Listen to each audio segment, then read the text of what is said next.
Welcome to the next episode 18 of Keeping Up with Conspicuous. And today as you will have seen, we've got a very special guest. So welcome Mark Christie to the podcast. Thank you so much for joining us.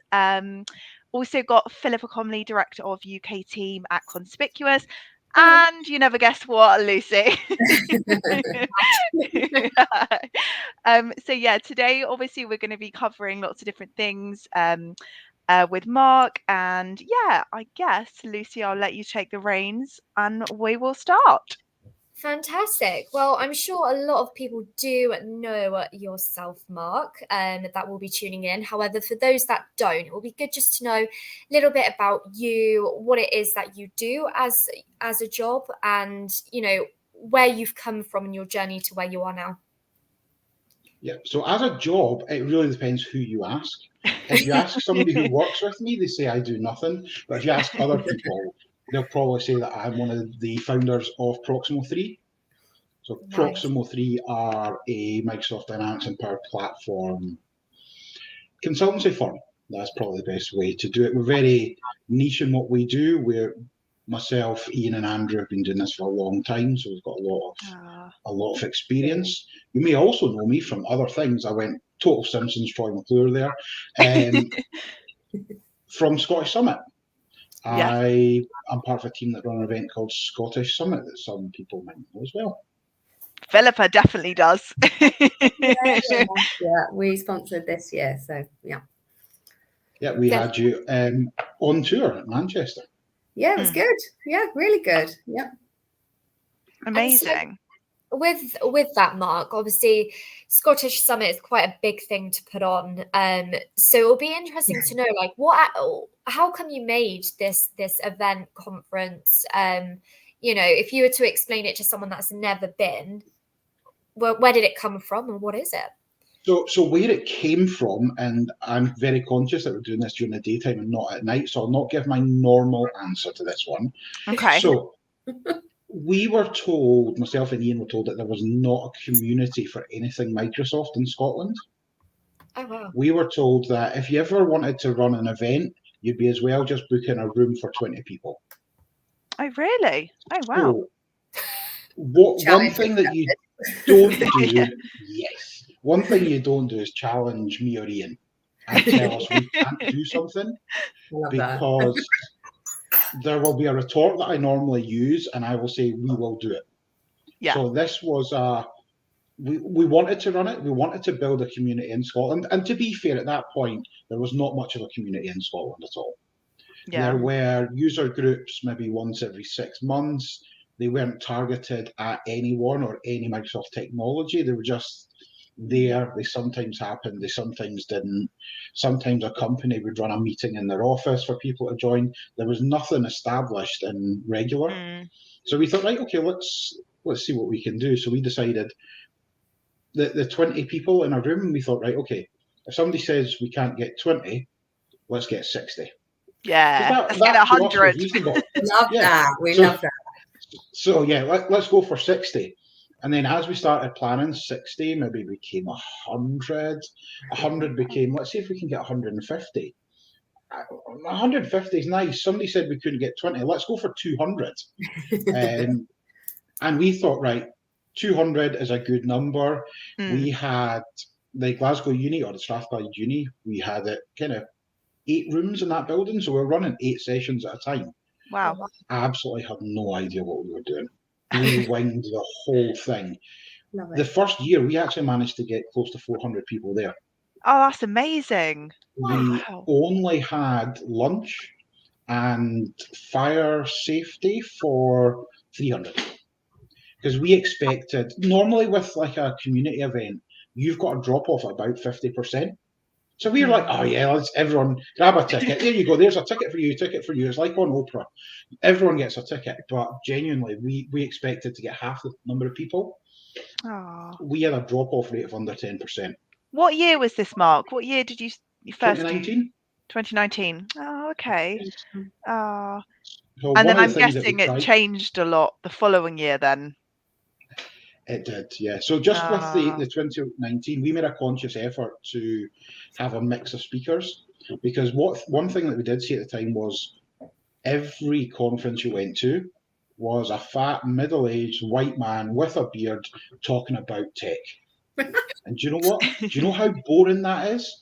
The same demographic giving the same opinions that they've been doing. I mean, I'll be really honest, right? And people moan at me for this. People recycled sessions back then. They still do now, but these white middle-aged men were doing sessions that they made 5 years ago and were still peddling them out, because to them, going to these conferences, they could meet their friends, have a beer. Yeah. And that's what it was. There was no networking. It was, I'm in a close group with my friends. We go for a drink. People pay for us to do it. So we were like, nah, we'll not, watch words, we will not do that. So we actually decided we were going for a 50-50 split in gender of speakers. Oh, that's amazing. But about that. what actually happened was we had one extra session. So there were actually at that event more female speakers than male speakers at it. Woo! Incredible. And that's something that we've tried to champion the whole time.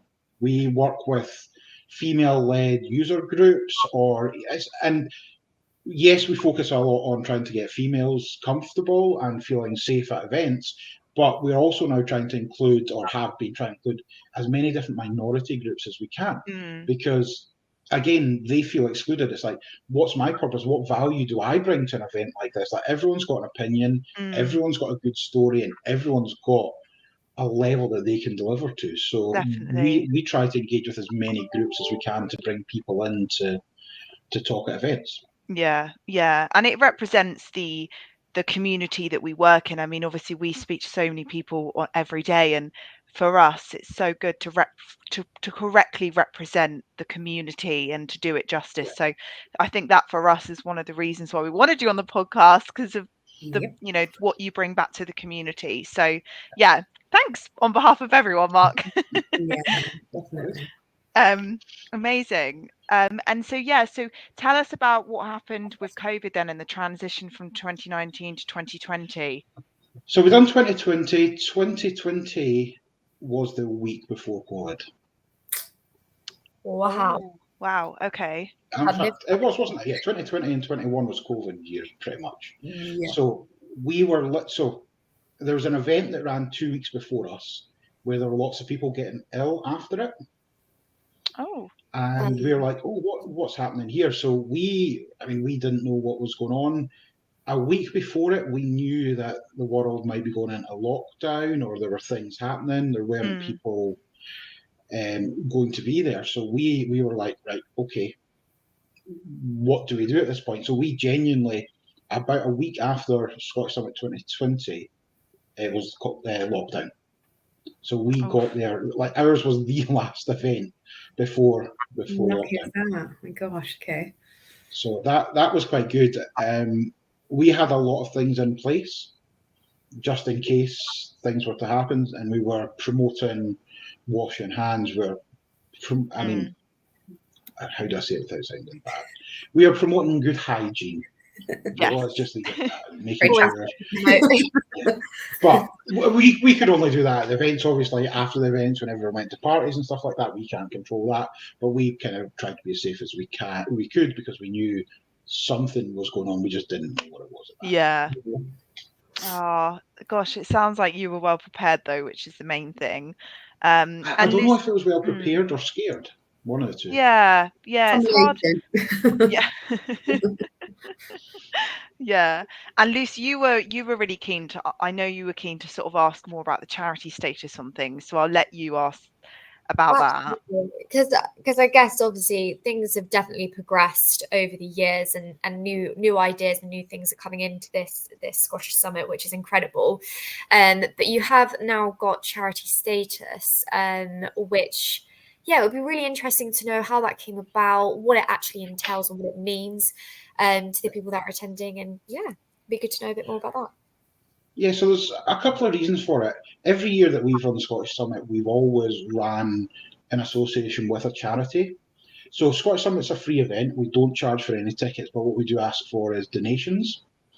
And those donations then go to charity. So over the past 4 years, we've worked with Kilbride Hospice, with Sam H Mental Health Charity, We worked with amazing guys at Thai last year.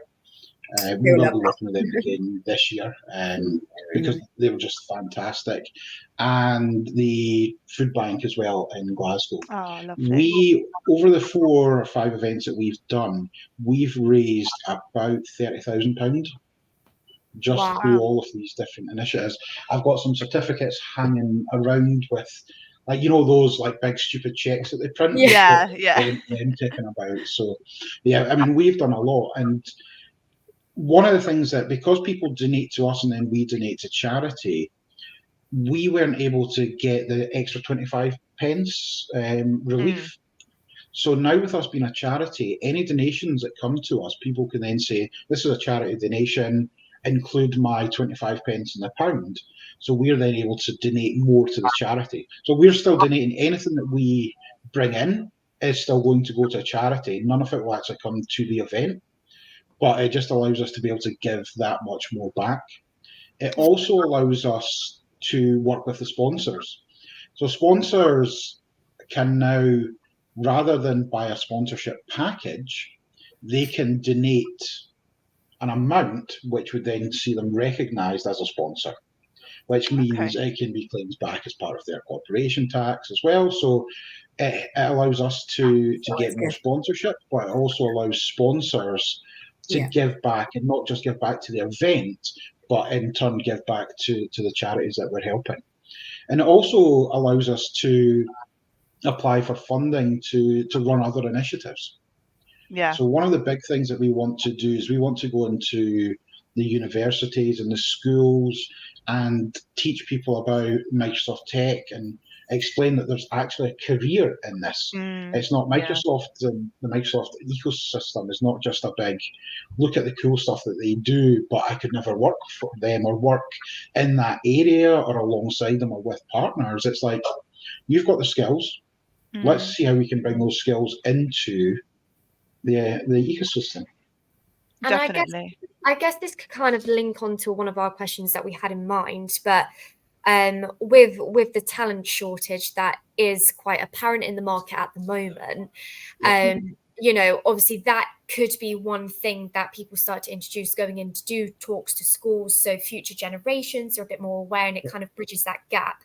But for sort of like an immediate effect, I guess, how would you say you could retain staff and bring new people into the community? Obviously, long term, the chats with schools and stuff, I think, is fab.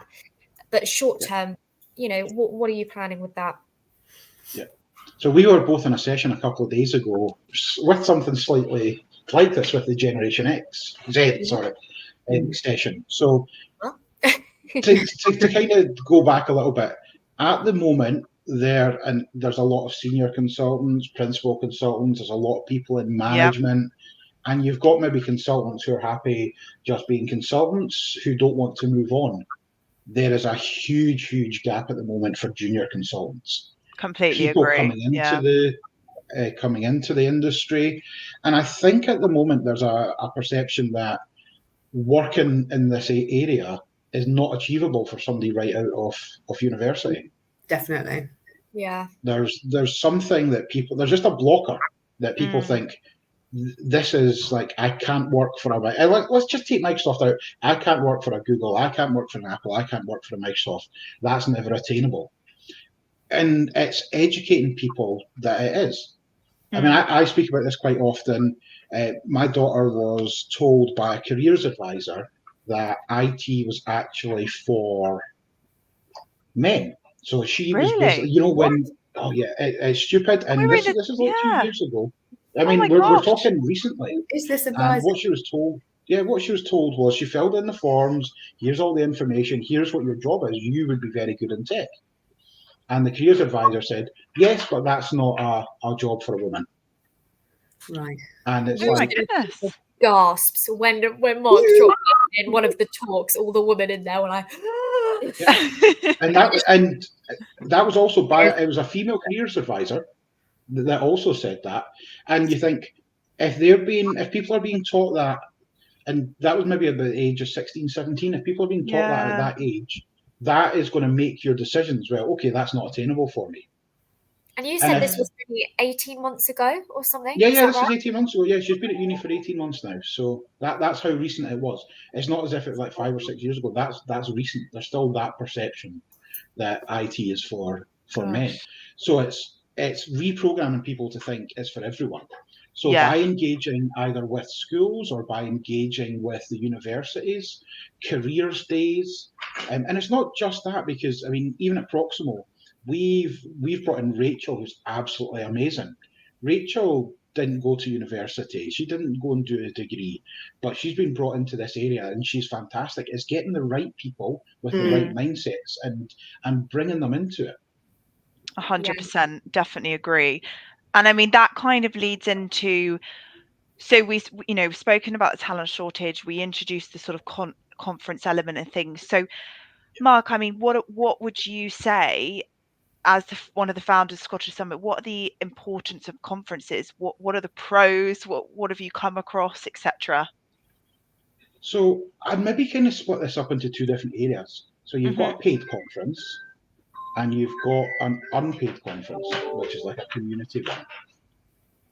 So with your community conferences, it's more around learning.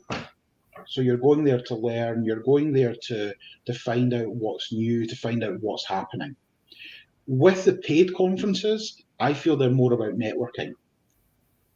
Because you at a paid conference, you have decision makers. You have people who are CFOs, you have the technical people, you have the people who have the purse strings who are making the decisions. So that is about networking, it's about speaking to the right people, whereas the community ones are about learning and about learning what's happening, what's going on. That's how I kind of separate the two of them out. I think they're both really good for networking.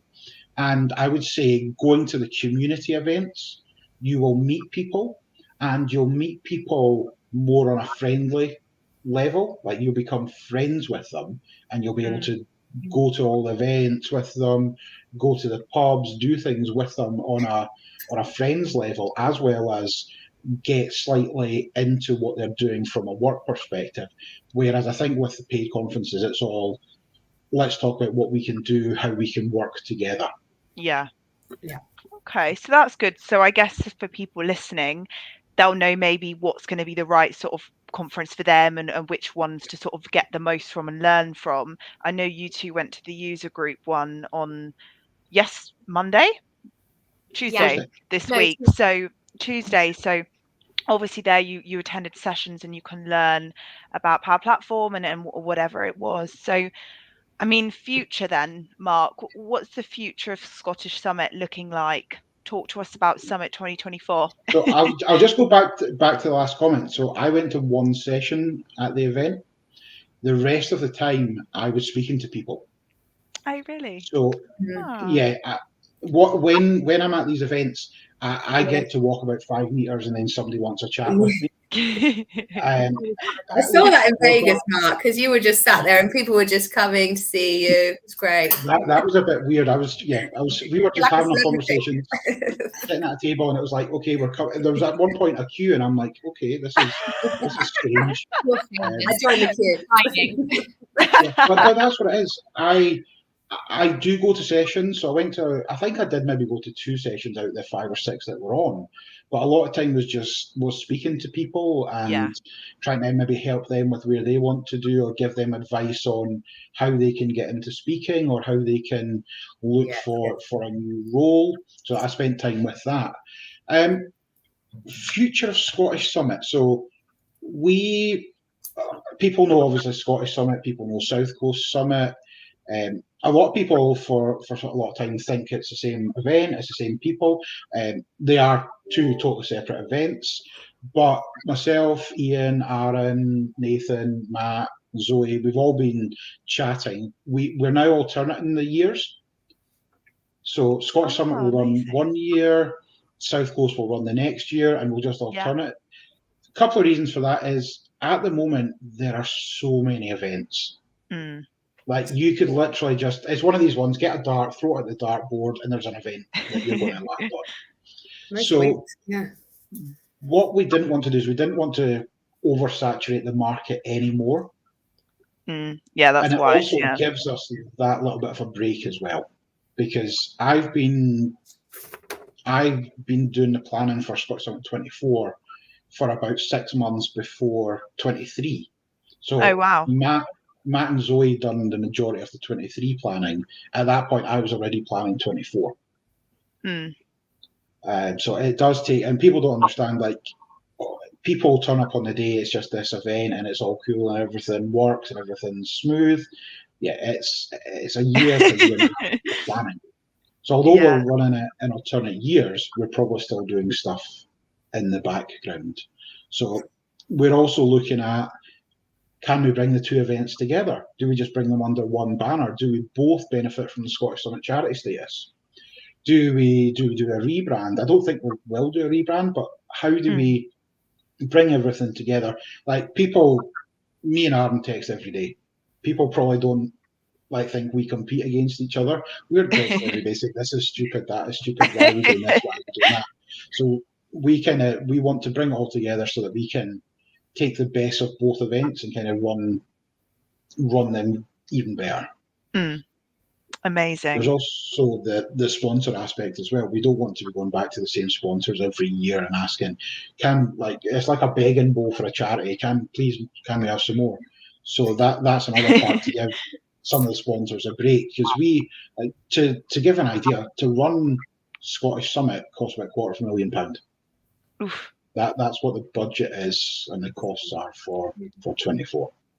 And people think, oh, it's a free event, it doesn't cost any money to run. It's like, no. Venues. So do you know, here's the thing, what do you think the most expensive thing is at an event to run? You just said venue, so I'm going to say venue. Okay. Any other guesses? Let's go. Everyone get a guess. What does everyone want? So venues. I go party or food. I was going to say catering. Yeah, catering. Yeah. Catering is the most expensive. Yeah. So if you have to cater for 1,500 people for 3 days, and for lunch, we're about £30 per person. Yeah. You and also I guess have to tea, put on coffee, all that. Tea, coffee, even water. For an urn of water or a jug of water, you're charged. Yeah. It's coming out the tap. In Scotland, you don't pay for your water. It's coming out of a tap.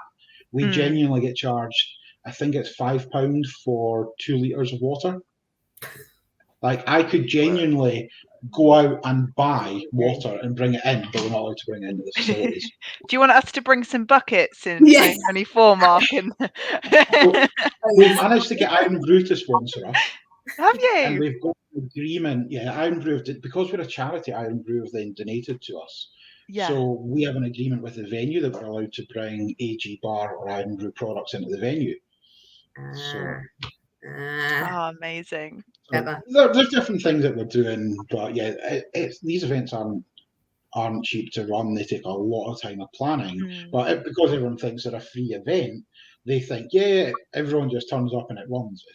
It's a lot. It is a second full-time job. We actually have a team of about 20 people, like 20 organisers that are doing this with us. Wow, okay. It's huge, Big team. Fast. Yeah.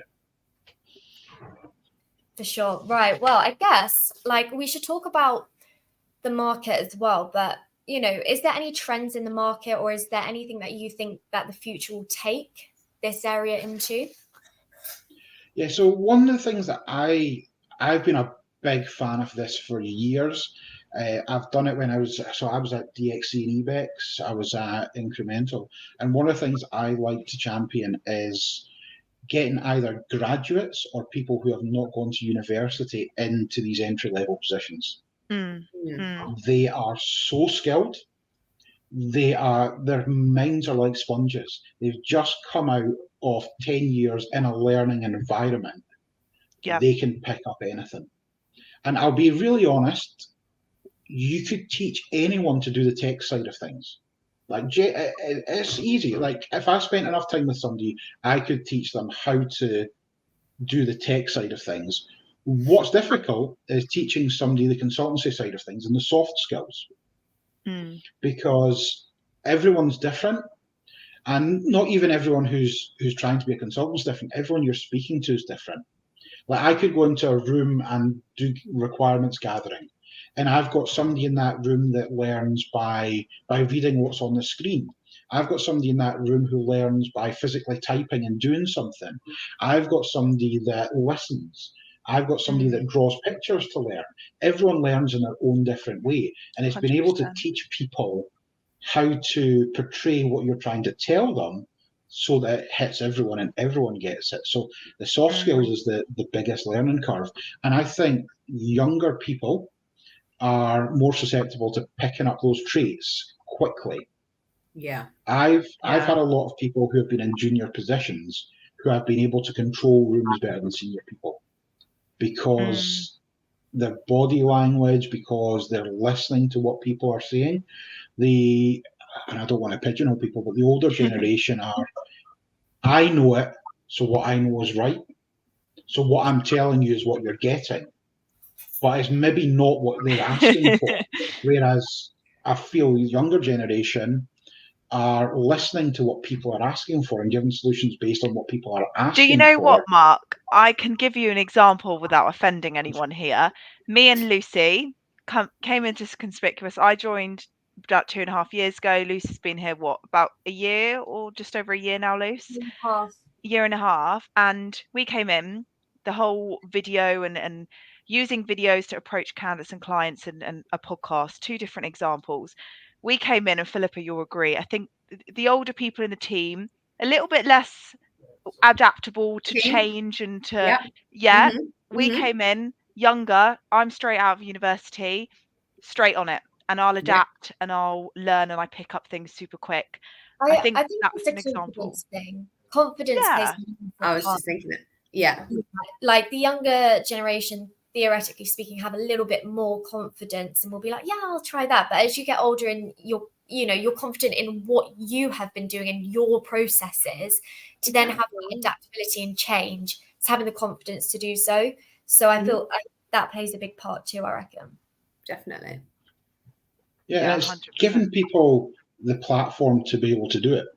So my background, before I got into IT, I was actually a professional football coach. Oh, wow. And part of that is actually knowing how to build up people's confidence. Like, Lucy, you might need an arm around the shoulder. Like, this is what went wrong. Let's try and do this next time. Philippa, you might need a boot to say, right, come on, let's get together and let's get this done. Different people have different ways of building that confidence, and it's about finding the right way. It's like a key. You're putting in the key, you're trying to unlock, how do we make this person the best person they can be? And it's finding what makes them tick and how they tick.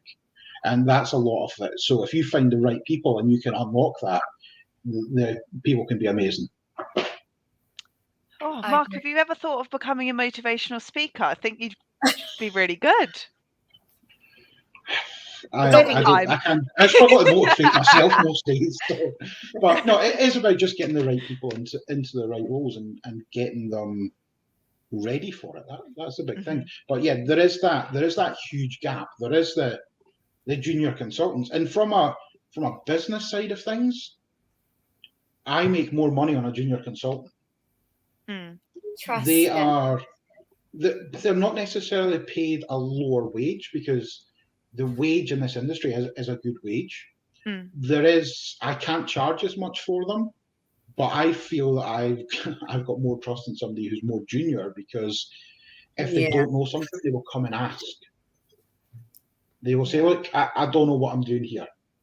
Whereas other people, the more senior people, will either hide the problem, they will mask it, they will try and do something to fix it. Whereas other people will just say, look, I don't know, can you help me? Yeah, it might take me longer to show them because they've never done that before. But once they've done it once, they can do it again. Yeah. Yeah, I think more businesses should have that outlook. So I feel like a lot have been closed off to, we need someone to hit the ground running, mid-level to senior. And that's sort of been the market this year, I'd say. And as you said, there is that shortage for junior consultants going into those entry-level roles. And I think it's just being, as you said, open-minded to think, actually, no, they've been in this for 10 years of education. they're eager, fresh, hungry, adaptable. And I think, more businesses should maybe have more of an open mind to get them on. So one of the things I had to do previously was look at a plan to bring on 8 juniors or 8 graduates in a scheme and work out, it was a 3-year plan, like 3 years of level 1 consultant, level 2 consultant, level 3. By month 14, every consultant was making profit, because that's what the plan was. Every consultant would be making profit, because you wouldn't have them working 100% on projects from day one. It's a gradual thing. You get people on. About 14 months in, they are making profit. 24 months, they're making a lot of profit. And by the 36 months, they're working 100% on projects on their own, ready to take that next step. So yeah, for the first year, you might be just breaking even with them. But if you, from the business side of things, if you're charging them out 4 days a month, that is probably going to cover their wage. Yeah. It's a good way of looking at it, actually. It's nice to have it from a business perspective, because obviously we can't bring that. So it's, really valuable. And I know I could talk all day, guys, but I think today we might have to call it a day. Thank you so much, Mark, for obviously coming on and just sharing everything about Scottish Summit and your wisdom. I think this will have added a lot of value. I mean, I've learned a lot, so I know everyone else will be really grateful that you've given up your time to be on the podcast. Thank you, Philippa and Lucy, as well. Right. I don't know whether anyone in the comments has any questions. If you do, you'll have to be quick to fire them in. But if you do, type them now. But I think on behalf of us, we're excited. We want to be in attendance for next year, and now we know all the hard work that goes into it. And you know, Philippa is firsthand knows what a great event it is, and now speaking to you and us knowing the effort you've put in and the ins and outs, it's so interesting. So I feel like it's going to be, I think it's going to be so good. So hopefully all of us can make it next year, and definitely, buckets of water for free. Buckets and more people this time, and it would be great. For sure. But it seems, everyone's saying thank you. I think everyone's just sort of we've got a few agreements as well that you should be a motivational speaker, Mark. I'll give that one a miss. And that career training. Absolutely. But I mean, this won't be the last that we got, like, we're in contact with Mark, I'm sure.